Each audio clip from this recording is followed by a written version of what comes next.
সকাল আনুমানিক 10টা নাগাদ স্বাধীনতা দিবসের যে প্রোগ্রাম চলে স্কুলগুলোতে, সেই প্রোগ্রাম চলাকালীন আকস্মিক প্রায় 20 থেকে 22 জন স্কুল স্টুডেন্ট সিনকোপাল অ্যাটাক আমরা যেটা বলি মেডিকেলটা, সবাই অসুস্থ হয়ে পড়ে। তো তৎক্ষণাৎ এসডিএমের সহযোগিতায়, স্কুলের গৃহশিক্ষকের সহযোগিতায়, ইমার্জেন্সি স্কুলের টিচারের সহযোগিতায় ইমার্জেন্সি আমাদের হসপিটালে নিয়ে আসে। প্রাইমারি ট্রিটমেন্ট করার পরে এখন সবাই সুস্থ।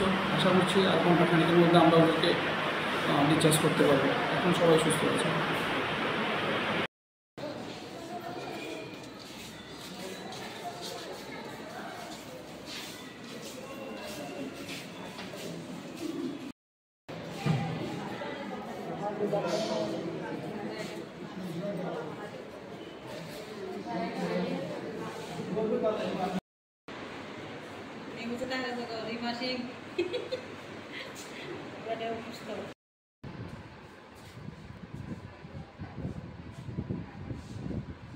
Subscribe to Tripura Info and press the bell icon so that you never miss any latest updates and news on Tripura.